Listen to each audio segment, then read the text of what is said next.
the end of 2024 episode of A Polite Notice, a single-seater podcast. We're here to yap about an entire exciting year of single-seater motorsports. Once again, we're not claiming to be experts, just a group of girls with opinions to share. My name is Imane, and I'm joined today by Becca, Dan, Emma, and Sav. Well, it's a bit bittersweet, but here we are, wrapping up this season. What a year it has been. Let's get started. Hello, ladies. Hi. Hello. Hello. Hello, hello. How is everyone feeling now after the season has been done? Is the season done? I'm very sad. Truly, F1 never ends, does it? But in theory, the racing is done. They haven't given us a break yet. I can't go to sleep without seeing the F1 braking logo. Braking. I saw a thing on Twitter earlier that was like the most employed people in F1 is the Williams mechanics, the person who makes the starting video before the F1 race with all the drivers, and the person who makes the braking graphics. Oh, and Ollie Behrman. And Ollie Behrman. Oh, yeah, Booked and of course. busy. Okay, so Imane, what's the plan for today's episode? So, since we did have a very exciting season, we're going to talk about all of the motorsports categories today. That we can fit in an hour-long episode. Exactly, because we had so much drama, we had so many rivalries, unforgettable moments. So we're going to go one by one, starting by FE, then F1 Academy, F3, then F2, and of course, F1 at the end. So, shall we start? Formula E! Who is excited for next year's Formula E? I am so excited. It's already started. Why is that, Dan? Why are we excited for Formula E? First of all, it's already started, so I'm not getting any sort of F1 withdrawals just yet, Good point. which is the most important thing. Second of all, it's now on ITV. For our international viewers, listeners, do you want to explain what ITV is? So it's becoming, correct me if I'm wrong, but I don't think any of the other formulas are on non-paid services. ITV is one of the channels that's free of charge and accessible to everyone who has a TV license and a TV in the UK. So it's the first racing series that, in a way, we don't have to pay for, so long as we got a TV. Yeah, ever since Formula One left the BBC for Sky in the early 2000s, I want to say. I'm not 100% certain. I think so. It's been about 20 years, give or take. Yeah. And I was reading Jenny Gow's book earlier. Apparently Formula One costs Sky £200 million a year to put on. Jesus Damn. Christ. That can buy us the cheap penthouse in Monaco. That could buy us our Monaco penthouse for definite. So the fact that Formula E, a up-and-coming championship, is on a national broadcaster is amazing for it as a sport. It's very exciting. Yeah. Also, the accessibility for people to now watch Formula E probably is making up in viewership than what they would have been making with paid content. Because like you said, if Sky Sports, it still costs $200 million to put on Formula One, then it makes sense why it's so hard to watch Formula One in Britain and an extension to Formula 2 and Formula 3. Because I watch the Formula One races off of Dan's Now TV subscription. And so we watch them legally. We promise you we watch all races legally through Now TV. yes, and so because they have a thing with Sky, you can watch the Formula 1 races. But I was trying to watch the Formula 2 and the Formula 3, and I couldn't find them on Now TV. So Sky, they really have their fist clenched over that money, okay? They don't want to let that go anytime soon. That's a good amount of cash. They're counting pennies. Genuinely. Or pits. But that being said, very exciting season for Formula E. Let's go for our championship winners. Pascal Verlaine clinched the Drivers' Championship title. So it was the first time that Porsche ever won that title in FE. It was very exciting. Congratulations to Porsche. Woo! Love your car. It was amazing. He did a great job. He had some very exciting races. One too many DNFs, if you ask me, but that's very casual to happen in FE. Not too many, though, because he did win. He did win, yes. So he did manage to secure that title. We're very happy for him. Teams Championship, Jaguar, TCS Racing took that home. Love the car. Once again, first ever teams championship for them. So they really showcased some consistent performance throughout the entire season. They definitely earned that, and we're very happy for them. A few notable moments. Let's start off with our notable race. The Sao Paulo E-Prix had a few too many incidents. Our championship winner, for example, his Porsche, ended up upside down after a crash. Wait, there was a really messy race in Brazil? I don't know if that's ever happened. Brazil delivers. Also, let's keep in mind one thing, that the E-Prix aren't necessarily happening on the same track as your regular F1, F2, and F3 championships. So we are talking about a slightly different layout of the track for the Formula E Grand Prix. E-Prix, excuse me, I'm too used to saying other ones. E-Prix. Bravo. Thankfully, after Pascal gave us a very juicy moment of his car upside down, we can laugh about it now because he was fully unharmed. So kudos to that. It was a very exciting race. If anyone wants to watch anything back for this season, I highly recommend it. It'll definitely show you what Formula E is all about, and it'll definitely get you into the next season. The OMG moment goes out to Mitch Evans. He made a bit of history by winning the season openings race in Sao Paulo from the very last place on the grid. How many cars are there in an FE race, approximately? I'm going to need to quickly look that up. I'll just yabber about FE for a bit. I love an FE race because it's one of the very few motorsports categories where you'll see drivers trying to drive as slowly as possible for a good chunk of the race just to go when they feel like they've got enough battery to make it to the end of the race. It's really exciting. So we're looking at about, for Formula E, for context, we have 24 cars racing, and we're looking at about 33 laps to complete for all of the races. It works a bit differently because extra laps could be added to the race if there's a safety car or if there's a full course of a yellow flag. So that might fluctuate depending on what happens during the race, because they don't necessarily count safety car laps or yellow flag laps as part of the race until the track is fully clear, and then you can resume, which is why they also take the longest to finish out of most of the racing series that we're seeing currently. Can you imagine if Formula One did that? If they just slowly went into a circle and then they had to continue the race and the safety cars didn't count at all? I kind of love it. Just think about how many races we've had ruined by being stuck behind a safety car for X number of laps. Abu Dhabi 2021. And anyways, on to F1 Academy. I haven't gone through my... Dude. Sorry. Okay, sorry. No, continue. That was just a joke. Or was it? Trauma. Someone remove Seb from the pod. Murder.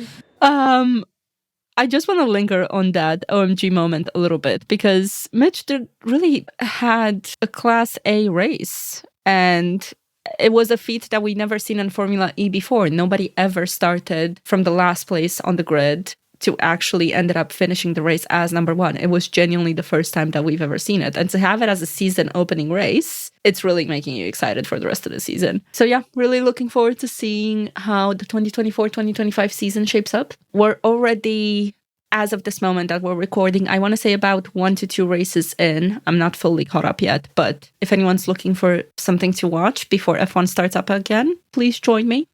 It's very exciting. The drivers are great. And now it's free on ITV if you're in the UK. And now it's free on ITV. ITV sponsor the pod. I was about to say this is a free ad. We can't get a sponsorship from ITV, girl! Hey, not with that It's a attitude. national broadcaster. How do you know that? Not with that attitude, we can't. Okay, sorry. Yes, we can get a sponsorship from ITV. I believe in us. ITV, you know what to do now. Lavazza coffee. Leg ice cream. We're going down on a tangent again. So speaking of a lot of cars going on the grid, let's talk about a grid that's actually expanding next year. Formula One Academy. Yes! Love to see it. So F1A had a great season, only its second ever season, and we had a championship leader from start to finish. Abby Pulling. Woo! Woo! She drove incredibly. There was not a weekend where she wasn't on a podium. Absolutely dominated the series. Truly, truly special. And she seems like such a sweet girl. Could not have happened to a nicer person. And the winning team, the championship team, was Prema, who are going to come up again. It's been a pretty good year for Prema in the lower series.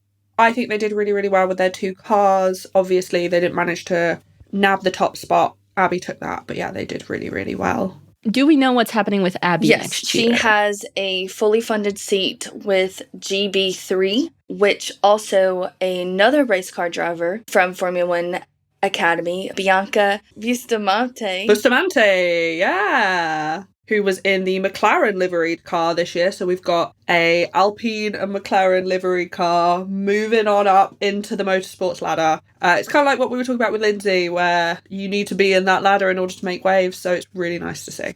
Can't wait to see what they get up to. I feel like they both have great potential. And I will be watching a bit of GB3 just to see what goes down.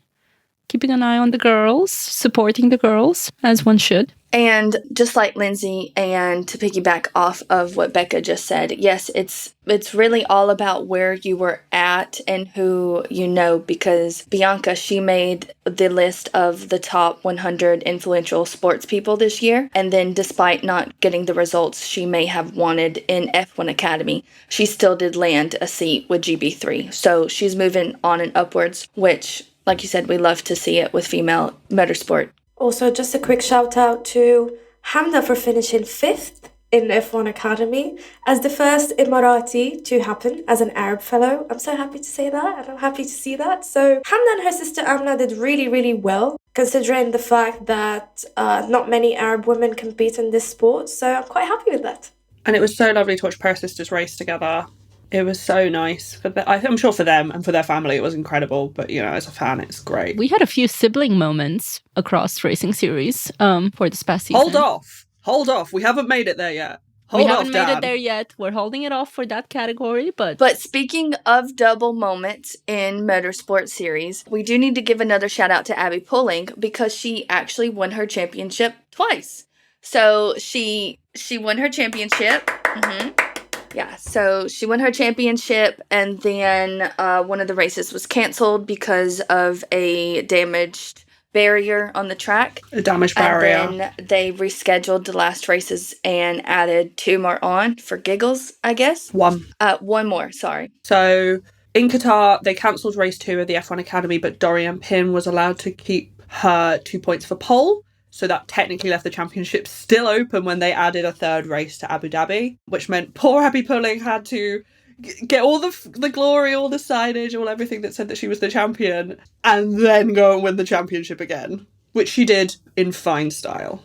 I would have been bawling my eyes out, y'all. I'm not even gonna lie. I would have been so stressed. Even though she led it from start to finish. But it's just those things that, as a woman, things often kick you in the butt. And I get it. She was in a series with all women, so it would have been another woman profiting off of her butt kicking. But it would have just been a kick in the butt, and it's something that could have happened. So I would have been crying. Kudos to Abby Pulling. I felt awful for the F1A girl. I felt awful for them when they cancelled that 2nd race through absolutely no fault of them and their own. But you know, they did, at least they got the full quantity of races.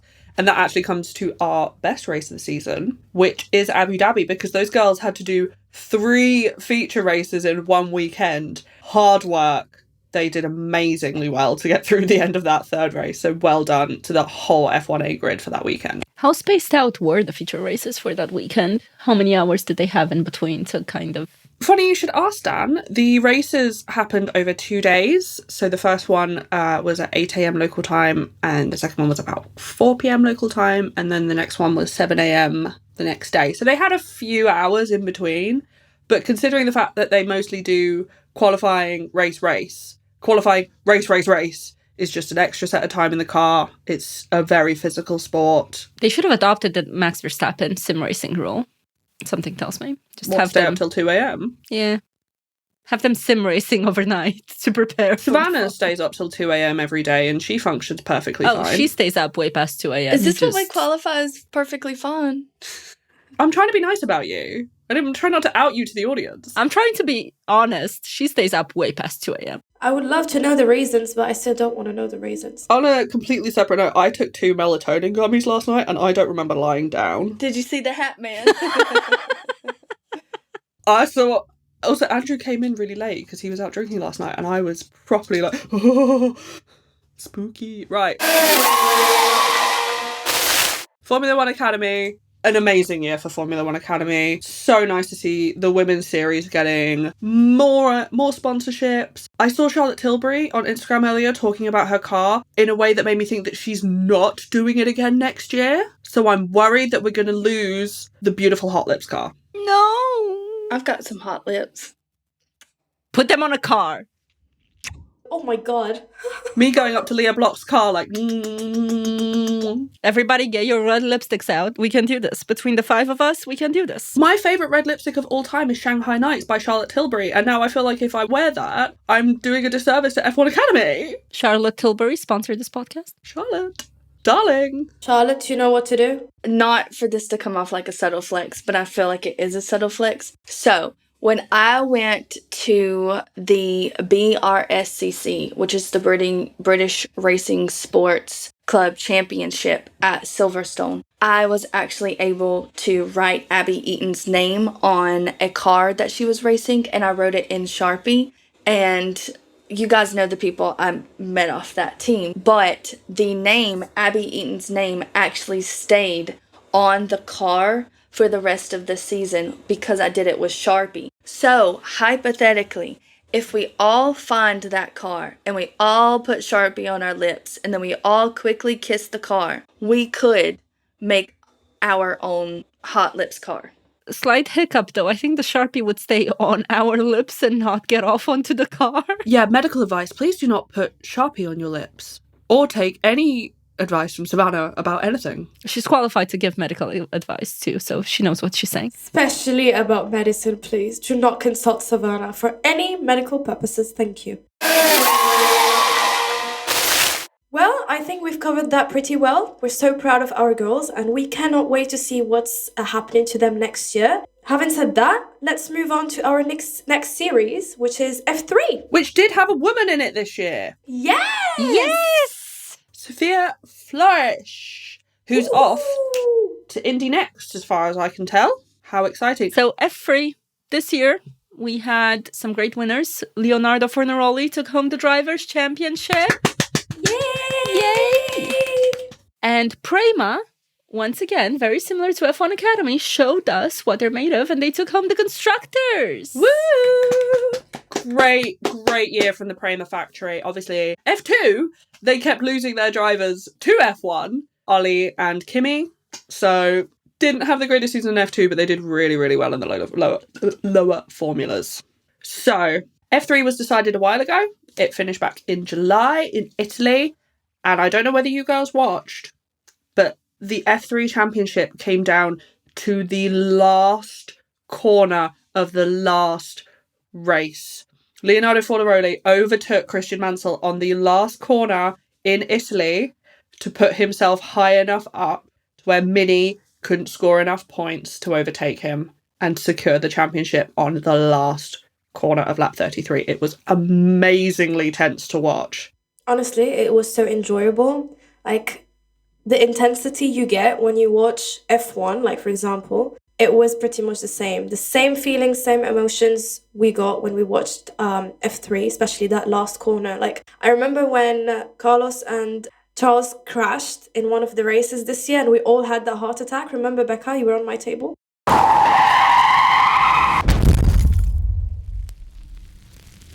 We have crashed into some wrong information. So when I mentioned Carlos and Charles crashing in Azerbaijan, I actually meant Carlos and Checo.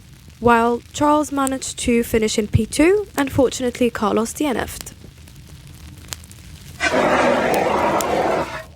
It's pretty much... Oh my god, I know, we both cried because, well, let's not remember that. I don't want to think about that too much. So it was the same intensity as this race, actually, because it was literally the last corner, last few seconds. So yeah, it was just enjoyable. I would definitely recommend watching it if you have free time. I will recommend the lower formulas to anyone. 1, you get to watch progression as they move up to 2, 3, 1. You know, it's great. Plus, those drivers are truly just chucking those cars about the track. No fear. No concern for life or limb. Amazing. Some of the best races I've watched this year have been in F1, have 100% been in F2 and F3. Savannah, you're giving me an eyebrow that makes me think you have something to say. I just think it's funny how you're like, they have complete disregard for their life. It's amazing. They do. I don't want harm to come to anyone, but watching them not care if they come to harm as a fan is really exciting. They really trust those liveries with their lives in the way that they throw the cars about. They do think they would be protected from anything as long as they're in those seats. Some of the moves they make on track, though, makes you think that they're about to fly off that seat. I wonder if it's because they're so young and they haven't figured out that they can die. You know, like when existentialism hits you at like 24, none of them have made it there yet. Have existential thoughts. Like a winner. Like a winner. You guys ever think about dying? How many Barbie references can I sneak into our Formula One podcast? Becca. Hello. What was our OMG moment that you want to shout out about it, free? So, we're going all the way back, right to the beginning of F3 this year, with Arvid Lindblad winning his first ever F3 race when he won the Chesire Sprint. He was 16 years old. I just thought that was so impressive to jump straight into Formula 3 and go, I'm a winner, baby. I'm on the top step of that podium. I'm taking home the crown. Yes, God. As you should.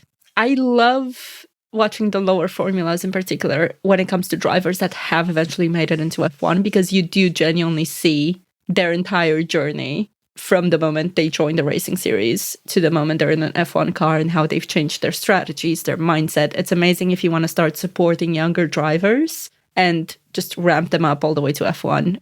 Definitely give F3 a watch. Yes, and another thing to note is I think Lindblad he's a part of the Red Bull Junior development team, right?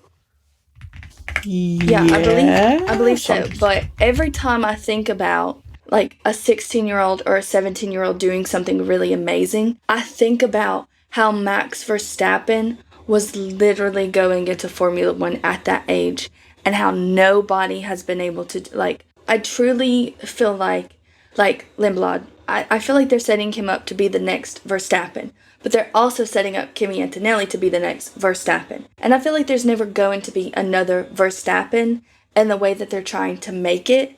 So I'm interested to see how his career progresses through the ranks, because he's went up to Formula 2. He's off to Formula 2 to Campos. He's taking Hadjar's seat in Campos. We know how the Red Bull seat and V-Carb seat rolls around. So who's to say, Lawson may be out, and then Yuki Honda may be out, and then Hadjar, who knows what he's going to do. So there could very easily become an F1 space in the Red Bull world. Yeah. And Red Bull... So it'll be interesting to see. Yeah, Red Bull allowed Max to skip F2. Let's see what happens. See how he goes in his F2 season. And if you look at the roster of F2 champions, so many familiar names to people who only watch F1. Mm-hmm. Charles Leclerc, George Russell. Oscar Piastri. Gabriel Bortoletto. Yep. A sneaky little transition to F2. Oh my God, what an F2 season we had. You talk about things going down to the wire. Amazing. Also, side note, we have now been joined by our 5th podcast host, Emma. She's finally made it here. Welcome, Emma. Any thoughts on Formula 2? Hello! We're a full cast again! Yay! Emma, what do you think of Formula 2? It's been a season. I haven't watched a lot of it, but I know it's just been a complete season of chaos, and gotta love a bit of chaos. Like, the whole final race with Isaac Hadjar unfortunately stalling, I think it was. And yeah, just... We were truly promised a championship fight going down to the wire, and Isaac Hadjar stalls on the line. Yeah. That's our OMG moment for F2. How many seconds to Borletto? How many seconds? I was just figuring out what you do. About 93? 120. We can still do this, guys. 127 We can still seconds. do this. Truly, that... If I could have self-faith like Isaac Hadjar, I'd be flying. It'd be over for all of you. That man truly believed till the end that he could win F2. Why not?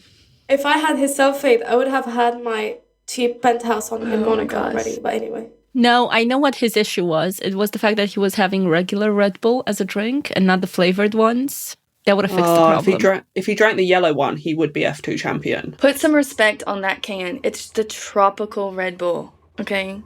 As a yellow Red Bull aficionado, it's yellow. Okay. All right, Red Bull, do not sponsor us. You heard that right. Have you ever poured yellow Red Bull out of the can? No, I pour it into my mouth. Like, that's just called drinking. Where else should I pour it? That's sexual. That is very sexual. I was thinking of, like, pouring it into a cup. Oh, great. So I can waste a cup? Yeah, destroy the planet. Why don't you, Becca? Do you only use cups once? Do you not wash your cups out? Who's destroying the planet now? It comes in a can. That's like peeling an orange and putting it in a plastic container. It comes in its own little cup. But I mean, for hygiene purposes, have you not seen that video of when rats piss on the can? Listen. I'm When serious. rats piss don't got nothing to do with me. It kills you. Okay, that's an exaggeration. I highly doubt rat piss kills you. I'm not gonna go. I promise. I'm not it gonna does. go try it out. Please check it out. The reason I brought this up was to say that yellow Red Bull is the colour of piss, so we've kind of gone full circle from the original point. Okay. But I didn't realise it was rat piss. Yeah, so using piss, let's circle back around to how pissed off Isaac Hadjar was that he didn't win the championship. He was pissed off. That was smooth. That's poetry in motion right there. If you look at where they're going, Gabriel Bortoleto is going to Sauber, and he's off to VCARB, and if you look at the championship, he's still kind of come out better in the future. Obviously, they're both going to F1, they're both starting in junior, lower table teams, so there's plenty of scope for them to move up. This is the perfect example of lose the battle, win the war. 100%. So Yes. I do like that. But also we have to take a moment for like just F2 in general, the amount of people they lost over the season and then they've lost now. So we have Antonelli's moved up, Behrman's moved up, Borletto's moved up, Hadjar's moved up. They lost Colapinto in the middle. I mean, heck, Behrman was half there, half not. And now we've lost Colapinto just in general. Who else? Somebody else has moved, Liam Lawson moved up halfway through the season to take over from Danny Rick. Yeah, we have 6 rookies, so I guess you mentioned all of them. So technically, people are calling Lawson and Behrman rookies for next season. But in my head, if you've completed a full GP weekend, you're not a rookie anymore. Yeah, but Behrman has raced in Brazil the entire race, so I don't think he's a rookie anymore. So I think after you've raced 6 times at a Formula One anything, that no longer, because I know he couldn't race at the young drivers test in Abu Dhabi because he was no longer classified as a young driver. So, which is why they brought in Arthur. Yeah. So I know there is a distinction there. And I think it's the same reason. I'm not sure if Franco can go back to F2. I don't think so, but... Can we stop talking about that? We don't know where Franco's going, babe. He could be going off to do something very exciting. He could be going with Logan to IndyCar. Nope. Logan went to European Le Mans. He could be going with Logan to European Le Mans. He can come back in 2026. Yeah, he could. Okay, back to Logan at Elms. Speaking of Logan Sargent, our fallen soldier. Oh, say, can you see? Okay. Oh, continue. Yes. Stir the pot, RuPaul. Do you want a spoon? Okay. Oh, is it because you ate that up? For dinner? Breakfast, lunch? Left no crumbs. Okay, so Logan Sargent will be racing in the European Le Mans. So Elms, he will be there alongside Jamie Chadwick, who was a part of the Indy Next series, and then she also won the W series, I believe. We love Jamie Chadwick. Twice, 2 or 3 times. I'm going to say twice. Yeah, I think so, before they switched over to Formula One Academy. She never went into F1 Academy, and then earlier this year, she had said that she feels like Formula One, like, her chances passed her by to get into Formula One. Not that she's going to stop, but with her going and doing Indy Next, her career progression that she's hoping for now is going to be IndyCar. She did do some punditry on Sky this year. I can't remember what race it was, but she was very, very insightful. So if she wants to carry on doing that. I think it's worth giving a quick honorable mention to the Le Mans series that we're seeing around the world, just because a driver is not able to go to your stereotypical or more popular series, if you will, all the way from whether that's F1A to F2, F3, F1. There's so many other racing series out there that you could watch. And personally, Le Mans, the fact that they have, I want to say 4 to 6 drivers driving 24 to 48 hours consistently over a weekend, that just keeps it so exciting. It's a proper racing weekend as opposed to your little breaks in between qualifying to sprint races and then to the actual race. It genuinely, it creates such a nice atmosphere. So if you're ever in need of something, tickets are a little bit more affordable than your typical F1 race. It's a proper fun weekend. You can always walk in and out of the race whenever you want to. But if you want to support a team as opposed to your stereotypical drivers, because rarely you would see drivers from F1 into Le Mans. They just use drivers from other racing series, and they even pop in people who are not racing driver experts but have a passion for it into the car, train them for it for a good amount of the race. And it's great to see, just witness it as a whole. So Ferrari is one of the teams, for example. Ferrari have been very successful in endurance racing. They've done quite well. They won the 24 Hours in Le Mans fairly recently with former Formula One driver Antonio Giovinazzi. Yeah, let's also mention that Le Mans is as hard as all of the other Formula series. It's very time consuming. It's as physical as F1, F2. So we should basically give it the credit that it deserves, as Dan mentioned. And also it's a fun watch. You see drivers from F1 2 participating, and we have now Pookie Logie that will be there. So yeah, we're going to watch him. Pookie Logie. Jesus. For a second, it sounded like you said Pookie Lukey, and I was like, okay. Aoki. Who's that? Okay. Anyway, speaking of incredibly historic and iconic seasons and iconic series, we need to talk about the beast that is Formula One. Don't know if any of you watched it this year. Anyone catch any? I'm familiar with the struggle with the tears and the screams. No, I didn't watch it because I don't have a Sky Sports subscription. I don't have an Now TV pass, yeah. Yeah, so I actually don't know what we're talking about. What is F1? What is F1? Emma, did you watch? Occasionally, when I wasn't stressed enough as it was with watching it. F1. Catch it in the news highlights, that sort of thing. Yeah, catched it on YouTube. How many drivers do we even have? Well, at this point, who even knows? About 30, probably. I think we ended the season with 23 ranked drivers. So Max Verstappen ended up taking the World Championship title in Las Vegas. Yep. How many is that? Can someone remind me now? That is 4 consecutive world championships. In a row, baby. And very well deserved as well. Let's just mention that Lando has taken what he said back in the media day, and he mentioned that it wasn't luck. It was pure talent. So I'm just happy because I mentioned that in our first episode that he said it was pure luck, but now he didn't. So shout out to him. I think, we have to acknowledge the fact that Max Verstappen is a talented race car driver and definitely more talented than his dad. Yes, heavy on that. Thank goodness for that. If Jos Verstappen has no haters, I'm no longer existing on this planet. Thank you. It's fine. Yeah, we'll carry on for you. So, So we had about 23. I think with the last minute booting of Esteban Ocon and Jack Dohan, he went 23rd out of a 20 driver, series. So we had Jack and then Logan. So he didn't finish last. Okay. And the only reason, nope, that's not the only reason. So it went Jack and then Logan, who didn't finish last. And then I think it went Valtteri, who, even though he did not score any points, he ranked over Logan because he finished in a higher position than Logan did this season. But speaking of Valtteri Bottas, he has... Hold on. Valtteri Bottas? Valtteri Bottas. Valtteri Bottas. He's the boys come home. At what point does it stop me saying Valtteri Bottas and it becomes Dracula? Valtteri Bottas.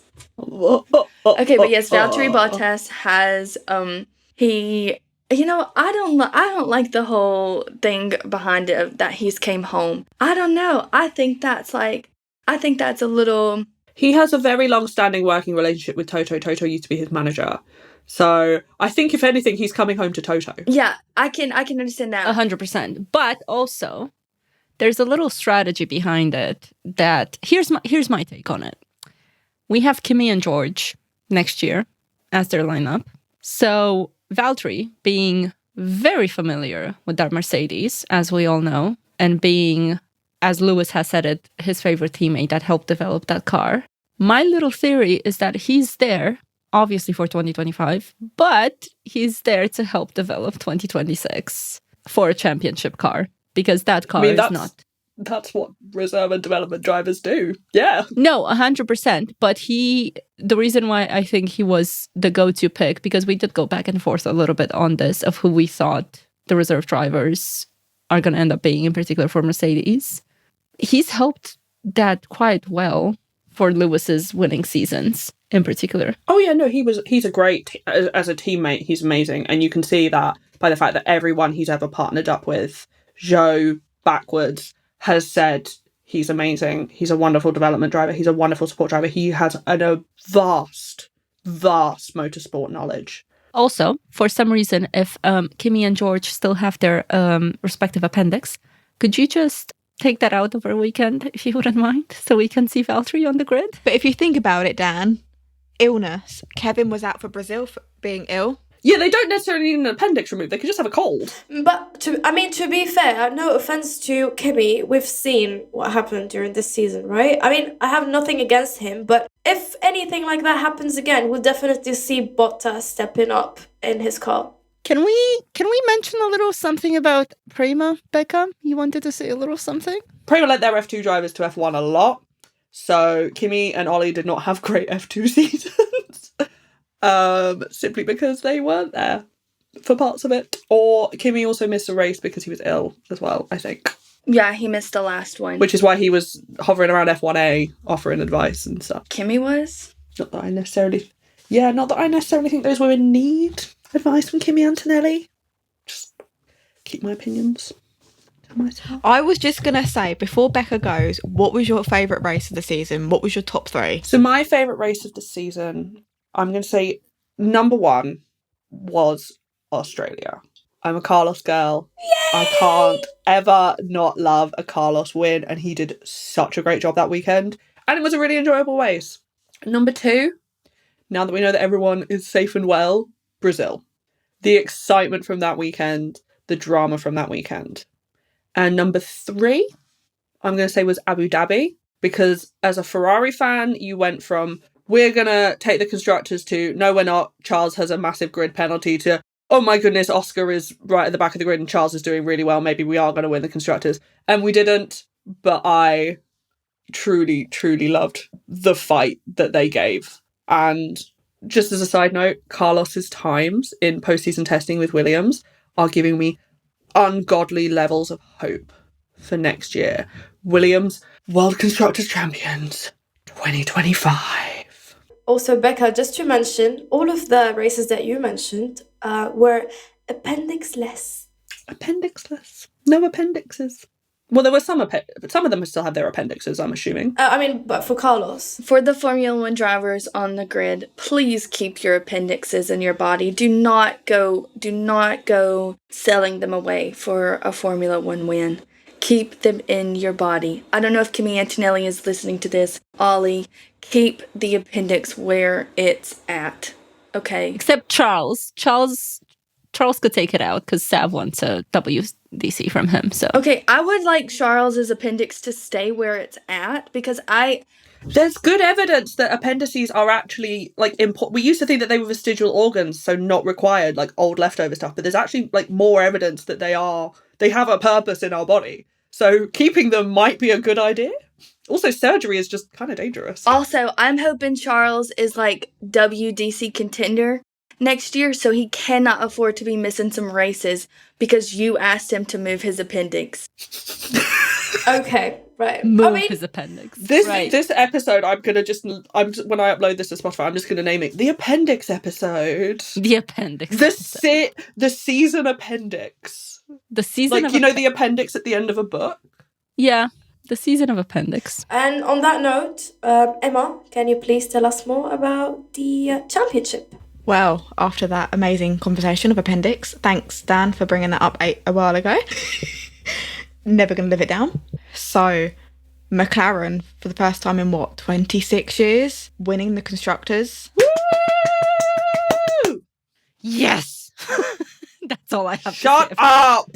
I mean, after the season McLaren had with certain calls that I'm surprised they won, but then at the same time with Ferrari, with I'm sure Sav is crying right now. Don't remind us, please. Yeah.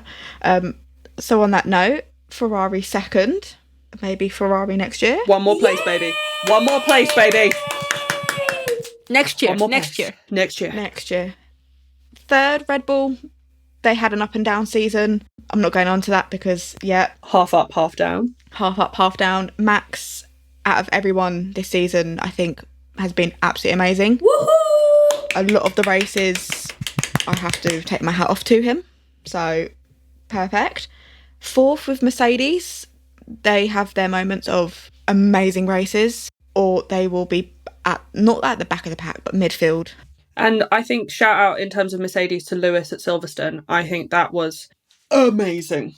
What a race. Yeah, I agree, and I'm not the biggest fan of Silverstone, and it was an amazing race, and that was actually in my top 3. Is this a bad moment to remind you that we're going next year? Yeah, we're going to have a bin wine. Let's just pray Yuki wins it, because I would fully cry if Yuki wins Silverstone, but that's not going to happen. Girl, Yuki's not going to win Silverstone. I can be delusional. Let me be delusional for once. Going back to the 2024 British Grand Prix at Silverstone, I would just like to point out that one, Charles would have been higher in the driver's title fight, and Ferrari would have been possibly a winner of the Constructors' Championship if they had not messed up his tire strategy at Silverstone. Because listen to me, I'm there at Silverstone, okay? Body, mind, soul, okay? I'm watching. Charles goes into the garage for Q2. I'm like, what the heck is he doing? He's in P8. Why is he going? It's P8 out of P10. Why is he going in the garage? They sent him back out. Didn't even put him on fresh tires. At least I can't remember. Then he gets knocked out by Lance Stroll. So now he's under 10. And then they want to pit him like 3 freaking times because they're like, the rain is coming. And then they put him on some beep tires, okay? Because if I'd cussed, we would have beeped it out. Anyways, they put him on some wacky tires, okay? That nobody called for. It's never surprising when Ferrari mess up a tyre strategy. I'm a Ferrari gal, and they never get their tyre strategy right. Sav, you were saying you want to talk about Charles? Yeah, I know I've never done it before, but I'd like to try something new and talk about Charles Leclerc. But no, honestly, y'all do not even understand. There was 2 good things about that. There was 2 good things about that weekend, and that was the fact that Lewis Hamilton won for like the first time in forever, and then I got a signed Lewis Hamilton t-shirt. And also, that weekend, Lewis became the driver with the most wins at one track. Yeah, 9. 9! most people don't even get 9 seasons in Formula One, let alone a chance to win a race 9 times. A single track race. Obviously, Lewis has driven Silverstone probably more times than I've driven off my driveway, but come on. To be fair, after the shitty season he had this year, that win was very well deserved and he needed it. His home race, his home crowd, it was exactly what he needed. Allow me to be devil's advocate for just 1 second. Oh, here we go. Listen. I'm not saying Mercedes was sabotaging him. I'm not saying that at all. I like it when they do try to sabotage But him. I'm saying, it's just a little suspicious how right before Silverstone, Lewis is like, they're sabotaging me. And then Mercedes is like, And then Lewis is like, yeah, And then Lewis goes on to win Silverstone. Sav, get your tinfoil hat out, please.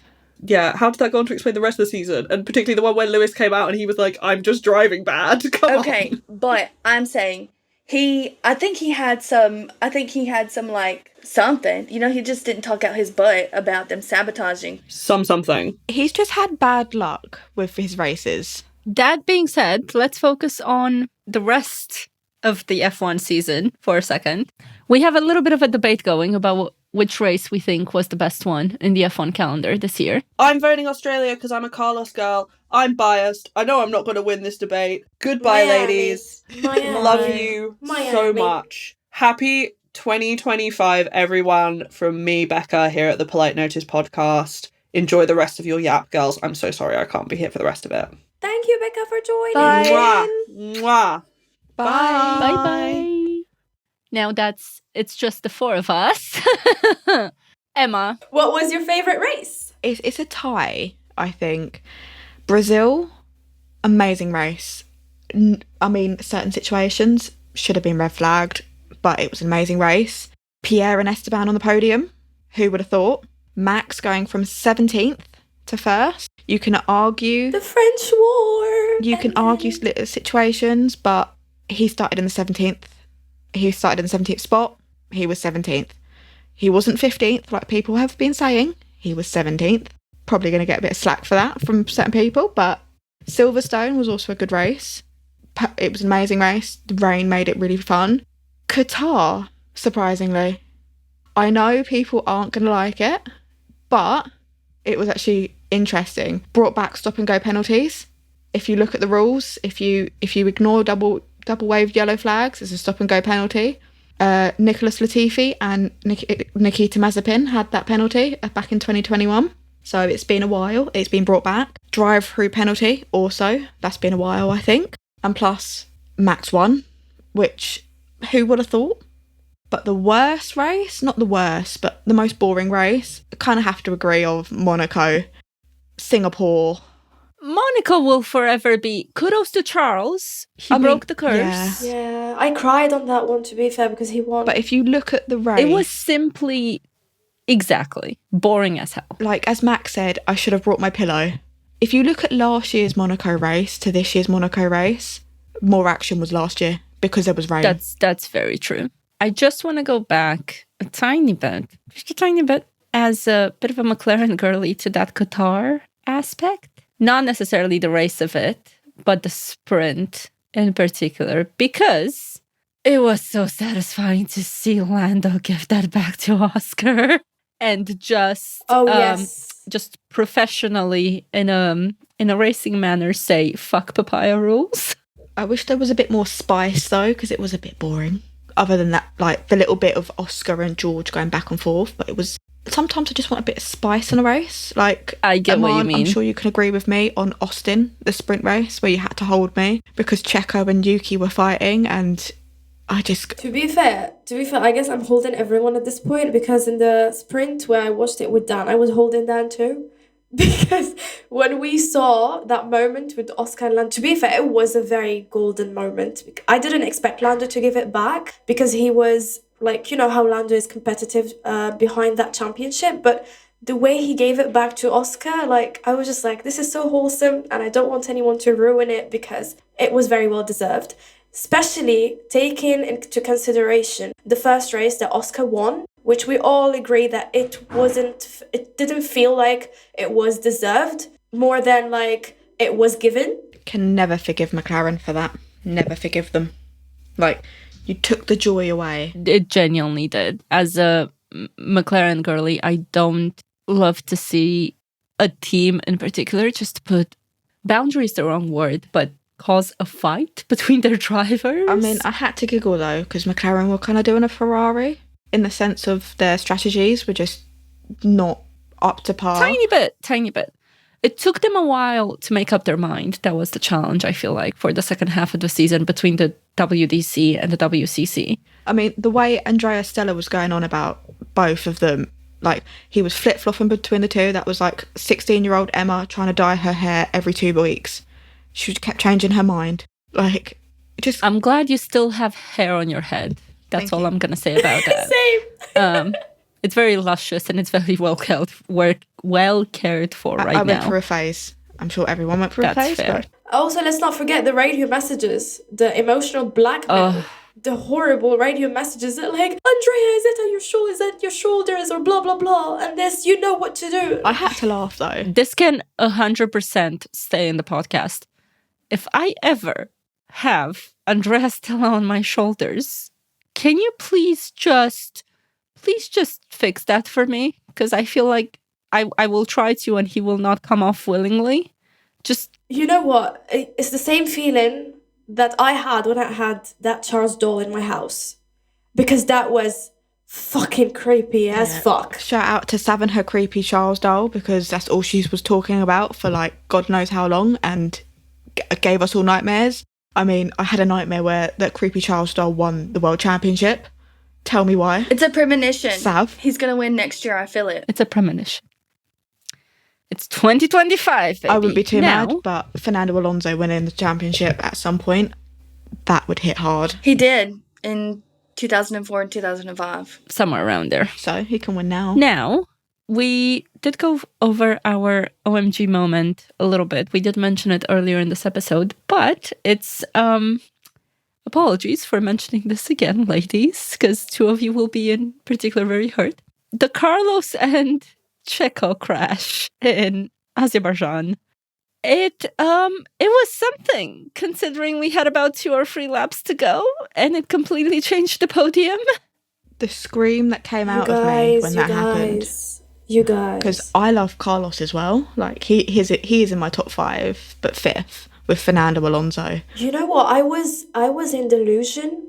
I was in denial for 2 hours after the race because I still didn't believe what actually happened. Like, the race ended...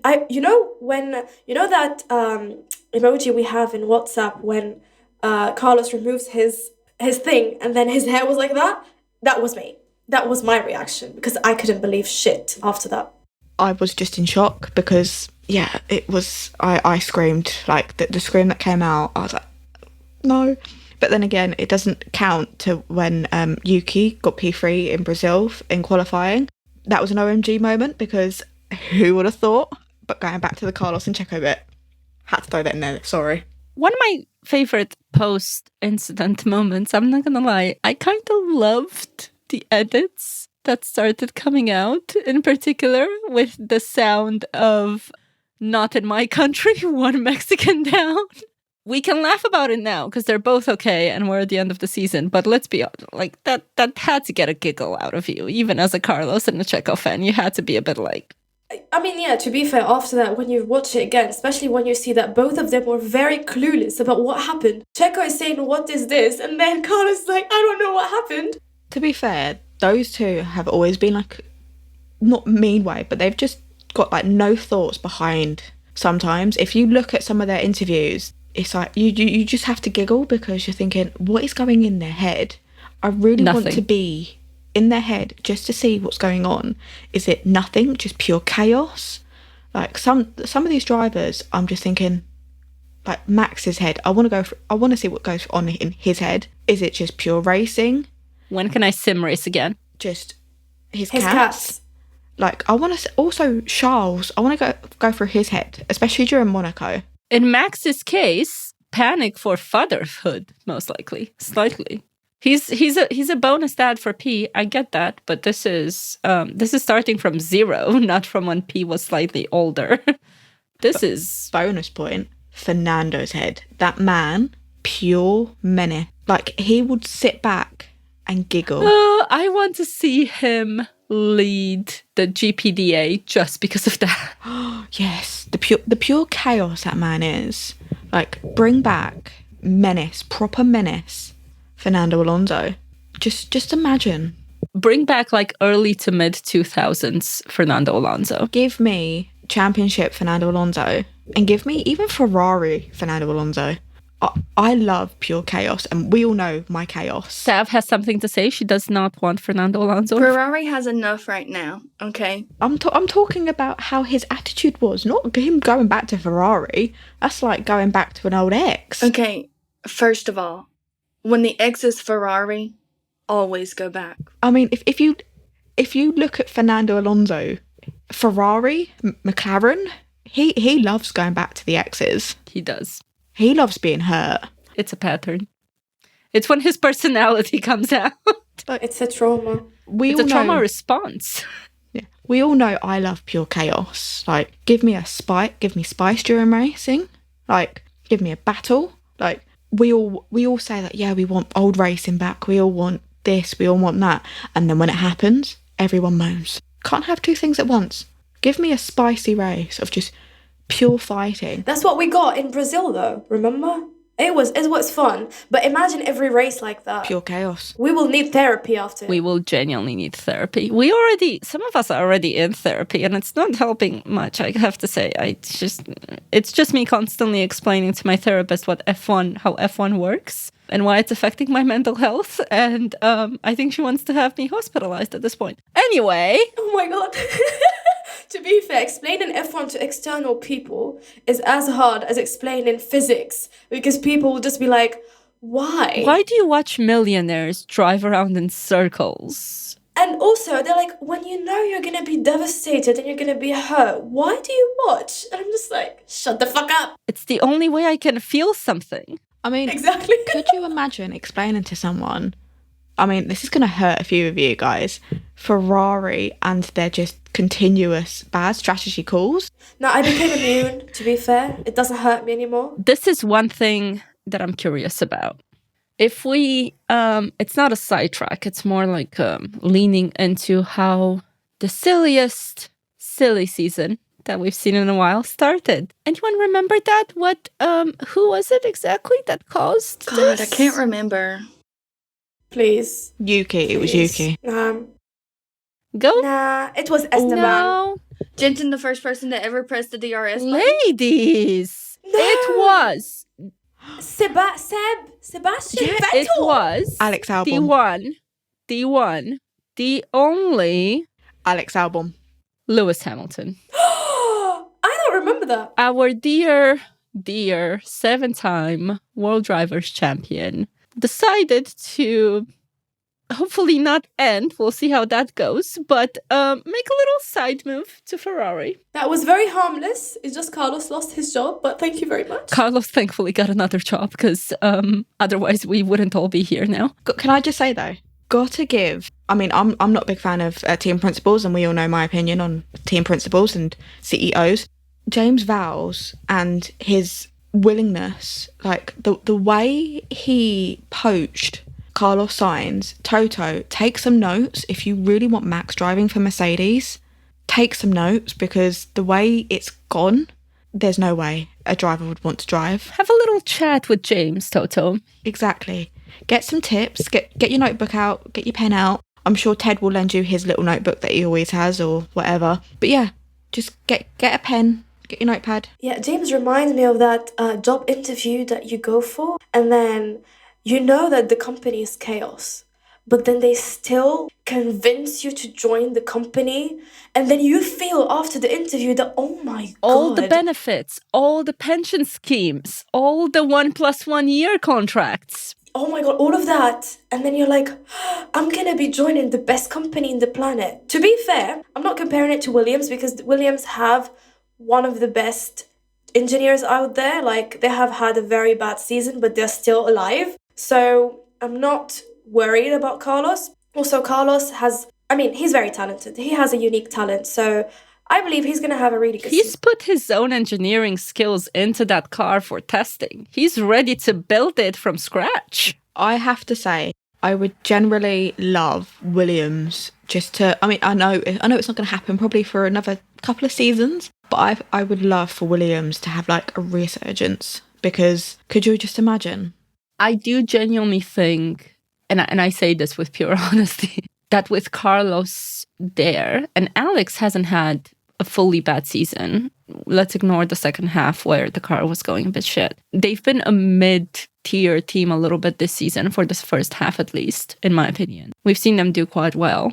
I think next year they do have potential to be mid to slightly higher up. They'll do better 100%. because they've got two experienced drivers. But can I just say, both drivers drove with Max Verstappen as well. Like, they know, and just the fights, because Alex, we all know what happened with him at Red Bull. He was brought up too early. Carlos with Toro Rosso. Bring that name back, because I actually like it. I like it better than V-Carb. I swear I was about to mention it, honestly. Toro Rosso sounds sexy. I can't explain it, but it's just, it has something to it. Scratch Racing Bulls, take it off the livery and just put her Rosso. Why did they ever change it the 6 bazillion times? Money.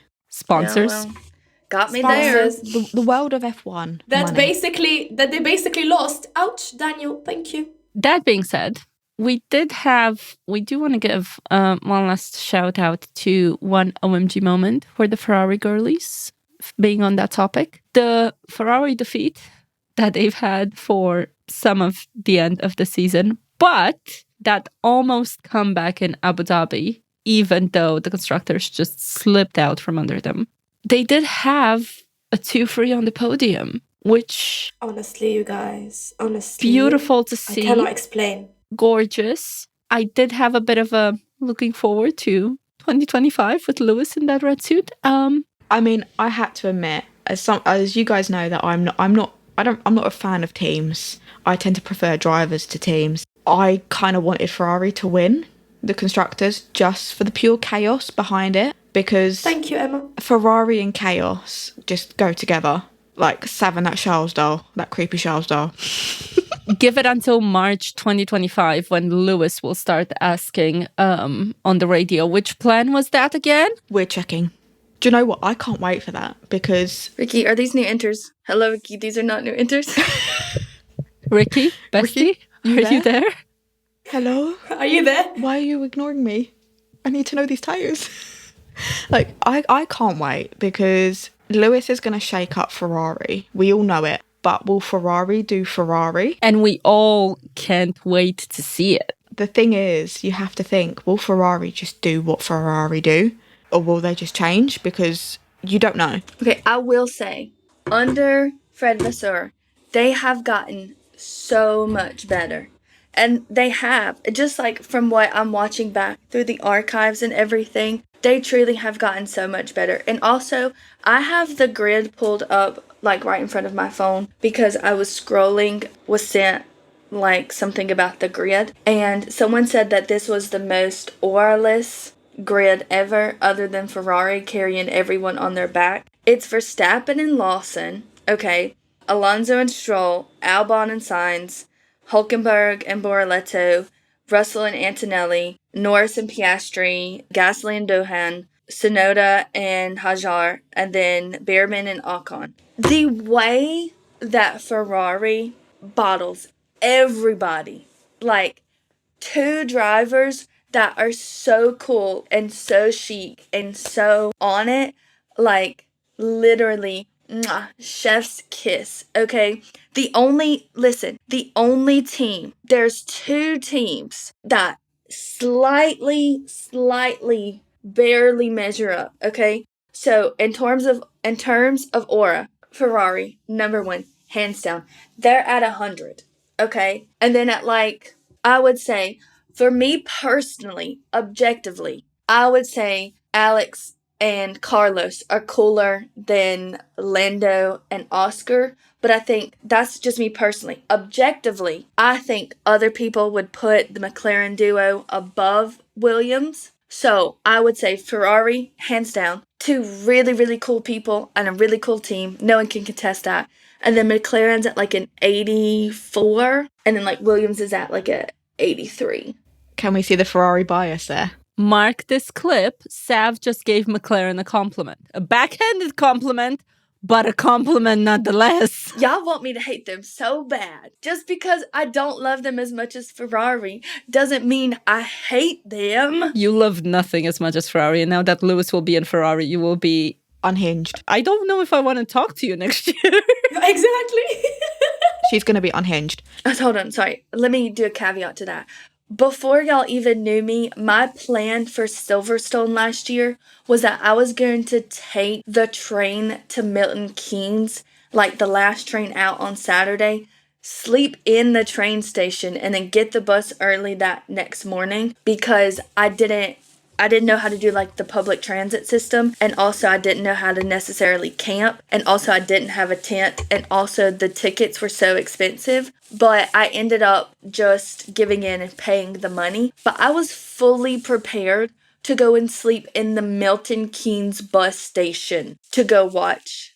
Also, what was the background story about this that you just mentioned? I just didn't get it. That I'm a dedicated fan. And that I would do anything. She's a dedicated fan. Dedicated fan towards what? Right. Towards Ferrari? No, it was to show that I've always been crazy. She said she didn't want to. Okay. That's a fair point. We all know you've always been crazy, hun. It just took us a while to actually... You don't have to stay in Milton Keynes to prove that, because you can just go out in Leicester Square. Also, the policeman would wake you up, or the TfL people in the station would wake you up and tell you to get the fuck out of there. Just saying. Yeah, they wouldn't be polite. That's for sure. No. They might be nice, and I'm not saying this from experience, but they might be nice because they're seeing you're not a homeless person. Fingers crossed. They might be kind about it, just being like, "Miss, can you please go sleep somewhere where there's a bed?" Yeah, true. Dan, just before we move from the OMG moments, can me and you have a moment for Lando's maiden win in Miami? That's an OMG moment. I was dying to say this. Now, we've gone through the best races debate. Here's my top 3 for this past season. Miami has to go number 1. I cannot ignore that. It truly took away his Lando no wins bullshit that we kept seeing all over the internet. And it was a beautiful race. He did admit to the fact that the safety car was his saving grace. That's absolutely fine. We've seen races like that in the past. But he finally did it. And what a beautiful win it was on a great track. It was amazing to see, and I couldn't have picked 2 better people to be on that podium with him. Max and Charles really made that a great celebration for him, and I am so, so happy about it.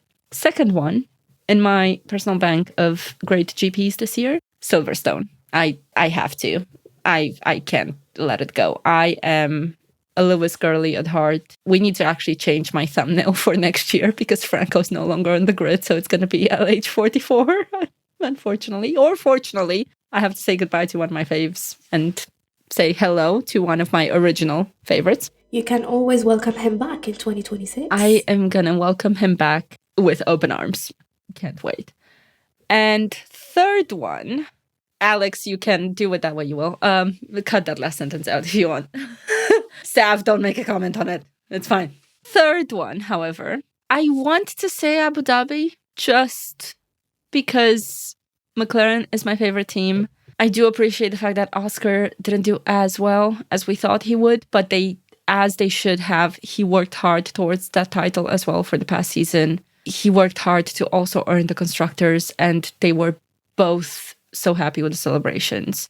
The one thing that I haven't seen that I would love to see, please someone take me to the side of the internet where I'm seeing the McLaren party going on after Abu Dhabi, because I've seen no clips. I don't know how off the grid it was. I need to see those boys drunk. Yeah, actually, Lando mentioned that he wanted to be completely hammered with Zach, and I haven't seen it anywhere. I want to see that. I don't want to see Zach Brown hammered. Fuck that. I want to see... I think it might have been because of testing. No. That's probably why. I know I did see a tweet. I can't remember what the tweet was, but... Most likely. But after that, they have an entire 3 months off. I want to see a proper ass party. I want to see... One thing we haven't seen this season, and I think everyone can agree with me, I want to see Oscar Piastri drunk. What does I don't think we'll get that ever. That guy has so much composure that he's never gonna show himself drunk. I need to see. Or okay. maybe even when he's drunk, he's I like that. I have a request to make to one person and one person only. Nicole, my gal, if you're ever listening to this, please put those clips on the internet for everyone to see, because I'm sure you've seen them as his mother. Please just, I don't even need a long one, just like 5 seconds. I just want to see the type of drunk he is. Is he unhinged? Is he a happy drunk? Is he a sad drunk? Is he a reflective drunk, like have existential thoughts? Like a winner. I need to... Is he a giggly drunk? Like a winner. Yeah, he might. He might. Like a winner. I just need to see it. I need it to feed my soul. I cannot explain. But hold on. How about Nicole telling us herself on podcast one day? Also, we can talk about how you love of Yuki, because gotta love Yuki. That's what we want to hear. She's probably the angriest person alongside Emma. She's probably like the OG Yuki supporter, I'd say. But yeah. On that note, we mentioned a little bit the grid for next year. We have how many rookies again? 7 with Fernando. Can I just say, if you look at it, Haas is going to be the tallest people on the grid. Ollie and Esteban. V-Carb is going to be the shortest. Yuki and Isaac Kajar. Yuki's what, 5'3"? Damn, Emma! How did you even notice that? Well, if you think about it, Isaac Kajar is what, 5'4"? 5'5"? No, I mean, I know he's short, but I'm just saying, how did you even notice the difference? Oh my god. My love of Yuki just stems from that. But yeah, I can't wait, because if you think about it, you're going to have the 2 tallest on the grid. Amazing. That's going to be fun, because who would have thought? And also, the 2 angriest and the 2 shortest. And I say that with love, because I love angry, sassy Yuki. Like, give me, like, when he called Nico a salami, give me some more of that. Like how the English call people a city sausage. Give me Yuki calling people salamis. That's his version of an English sausage. Exactly. That became part of my vocabulary of I called someone a city salami, but... Looking forward to the 2025 season. 6 rookies on the grid. It's going to be amazing. It's going to be pure chaos. We haven't seen this many rookies join in quite a while. The latest that we've had in 2019, I want to say. We've had 3, if I'm not mistaken. Hopefully I am not, and we don't need to fact check that too hard. That being said, 6 rookies, all in different teams, all spread across the grid, all with experienced drivers by their side as well. So we'll see how that goes. Fingers crossed for everyone. We hope to see some great races come 2025. Spicy races. Very spicy races. And that being said, that is our wrap up of the 2024 season. Yay! Well, before we wrap the episode, I just want to ask each one of you, can you just describe the season in one word? Chaos. We have chaos. Sav? Nerve-wracking. Nerve-wracking. Dan? I'm just tired. Tiring. We'll go with that. Not even, I can't, not in a bad way, but just it's been so exciting that I need to hibernate like a bear for the next 3 months to be ready come March. That's fair. Imane? So we have tiring from Dan, and I will just wrap it up in one word, which is formidable. She used the French word. Well, that's a wrap of the 2024 season and episode 6 of a Polite Notice podcast. And what a ride it has been. From train overtakes to unexpected DNFs, we have truly loved sharing everything with you, our thoughts and laughs. Thank you so much for tuning in. We hope you enjoyed listening to us. You should, because we yap so much. Please like, subscribe, leave a comment and follow us on Instagram and TikTok. LinkedIn, of course, as well. Next time, we will be announcing the winners of our end of the season awards, the Giggies, as just like Savannah gets every time. Voting is only open a little while longer, so get your votes in. Here's to even more exciting 2025 seasons ahead. And on that note, we wish you a Merry Christmas, a Happy New Year. See you next time. Bye-bye.